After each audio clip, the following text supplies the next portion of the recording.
Hi at muling nagbabalik ang inyong sarap Pinay ng Pilipinas, ang baklang masipag ngunit walang pangarap. So ayan, umagang-umaga bumiyahe kami ng alas 4 at itong oras na ito ay alas 5 na po. Opo, kasama ko po ang mga kampo ng kadiliman, ang miyembro ng mga Illuminating itim. Sila ay aking hindi kakilala, ngunit ako lamang ay naisama ng isang miyembro ng Illuminating itim na si Charles Matthew, ang lalaking callboy na kailanman hindi pinagsasawaan ng mga kabaklaan sa Hippers. At ito na nga, bumiyahe na kami. At ang una naming napuntahan ay ang palasyo ng mga marijuana na kung saan maraming tumutubong marijuana na iba't ibang klase, tulad ng malunggay, oregano, dahon ng alatris, at marami pang iba. At itong mga nakikita nyo ay isang pwestuhan ng mga baklak bayola na kung saan hindi makakonect sa internet dahil nasa tuktok ng kabundukan. Kaka-grinder na isipan na lang mag-sit sa gilid-gilid upang magkaroon ng aura. At kung nagkataon naman na walang maputukan, iisipin na lang nila ang kanilang kamukha upang pagnasahan. At ayan na nga, nakarating na kami sa lugar na kung saan paikot-ikot ang daan na dinaig pa ang 299 pesos na engagement ring. Kaya minsan may hilo ka sa daan na ito dahil sa paikot-ikot. Daig pa nito ang mga babaeng matataas ang standard ngunit hindi makabili ng tawas. Sa sobrang taas ng standard, pati putok lumalakas at tumataas din. Aside from that, at ayan, nakarating na kami sa lugar na kung saan ang mga baklang naggaganda-gandahan na daig pa ang mga engkanto. Minsan sila pa nga napagkakamarang engkanto sa sobrang ganda-gandahan. Ito nga pala ang aking mga kasama na nagaan yung Diablo sa umaga at nagiging engkanto sa gabi. Makikita nyo, ayan ang mga natirang pagkain sa Last Supper. Maya-maya makikita natin ang baklang Kristo. Opo, sa SBR po kami pumunta. Nakakaloka ang presyo, 400 pesos ang isa.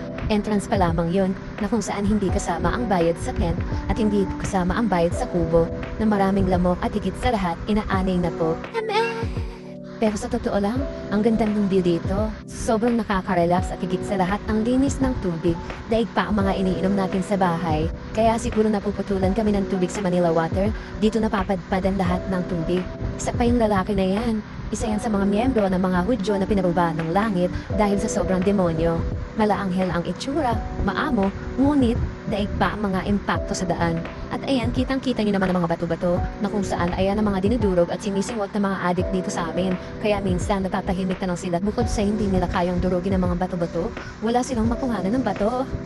Alam nyo ba, napaka-relaxing ng lugar na to sa sobrang daming bulaklak, daming puno at higit sa lahat, ang tataas ng bundok, sobrang hangin. Parang ikaw, ayun yung mga kubong maraming anay. Ay, nakakaloka. Pagpasok mo, nakakalungkot eh. Ang daming lamok din. Ayun yung mga kasama ko, ang gaganda po nila. Daig pa nila mga babae sa recto. Sa sobrang ganda nila, marami nang namibigani sa kanila. Itong Paris na ito, 1/10. Sa sobrang liit ng mga laman, 6 na piraso pa. Kaya na-disappoint ang aking mga kasama. Habang humihigop sila sa sabaw ng Paris, nalulungkot sila dahil sayang ang kanilang 60 pesos. At ayan, napunta na kami sa Rainbow, 89 pesos. Dito, sobrang ganda dito. Sobra as in, hindi niyo talaga makakalimutan itong lugar na to dahil sa sobrang lakas ng hangin, nakaka-relax din. Nakakatuwa yung mga manok, ang sarap picturein at itakas at igawing pansabong dito sa may San Roque, Marikina. Akala ko mamahabol yung manok, yung pala hindi. Para lang siyang sabog na manok. Kakatukan ng dahong marijuana. Ayan, nakatulala na lamang siya. At ito ang aking mga kasama paakyat na pupapuntang langit. Sa sobrang saya din. Dito may entrance na 100 pesos pero sulit naman. Maganda dito, malinis at higit sa lahat may mga pumiyong higaan nila. Nakakatuwa rin dito kasi may Mama Mary. Ayan o, nung nakita ko si Mama Mary, natain na lamang ako sa banyo nila. Sa sobrang hirap umakyat, ayan, nadatnan ako ni San Pedro. At ito na po, may Santa Cruz pa rin kahit January na nakakalupa. Ang advance naman ng Christmas nila. At ito, nakakamiss ng mga nakakatuwa sila dahil sobrang kulit nila. Ayan yung view na hindi niyo makakalimutan. Sobrang ganda as in. Never forget it. Okay ka. Ayan o, makikita niyo yung mga kubo-kubo na yan. Ang lilinis niya, may mga higaan, napapalit ng punda, pag naputokan, okay na. Ayan si Aliyah, grabe yan. Boyish yung babae na yan, pero marupok at mapagmahal. Sobrang ganda yan sa personal. At itong mga bulaklak, ang gaganda rin neto. Ang sarap pitasin, kaso bawal ato, kaya hindi ko na lang kinuha.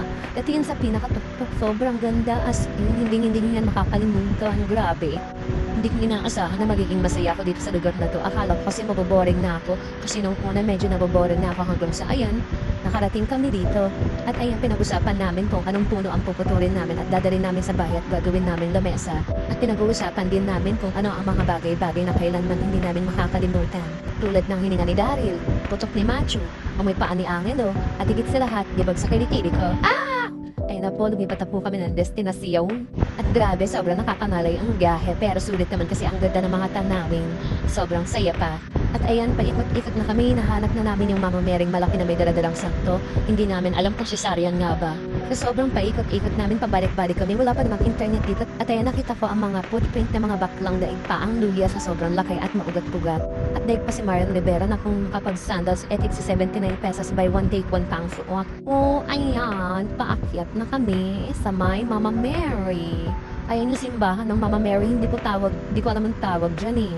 Pero ayan ang tawag, Mama mo blue, Mama mo pink, Mama mo cream, Mama mo. At ito yung view, sobrang ganda rin dito. Ang lakas ng hangin, nakakatuwa dito.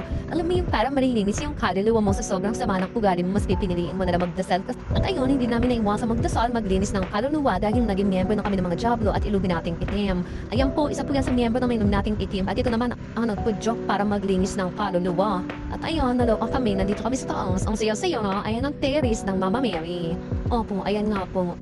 At ano nga, pinagdasal ko ang aking mga pamilya, kaibigan at higit sa lahat, ang aking mga kapuso, kapatid, kapamilya, oo.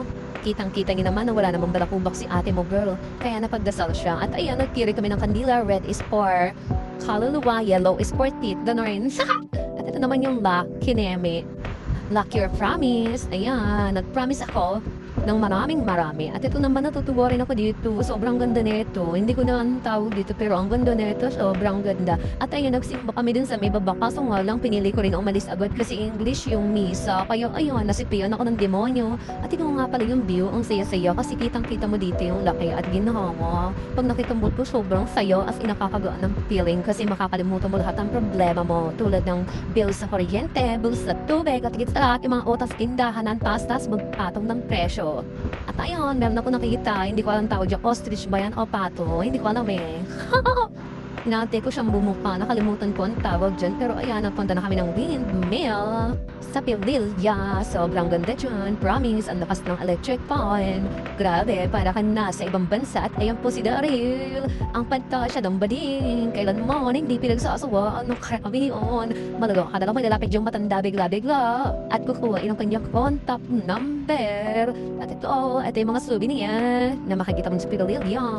Nagdala siya ng upuan kasi napapagod din daw siya. Kailangan niya na po ng 2 alaksan dahil meron na siyang rayuma. Kumain po kami, umorder sila ng buko at hindi ako umorder ng buko kasi yung buko nila ang tabang-tabang tapos hindi pa malamig tapos parang luma pa, tigas pa ng puti-puti na laman. At ayan si Aliyah, ang ganda po niya po. At ayan si Machu, upa, kachat niya po yung jowa niya at ito po ang aking kinain. Ayan sa kanila yan, binidyohan ko ng pasipan, dagdag miling ng ganun. At ayan, nauna na si Machu kahit nangangalingaso na yung paa, walang siyang pakialam. Basta makapagpahinga siya. At ito naman si Angelo. Wow!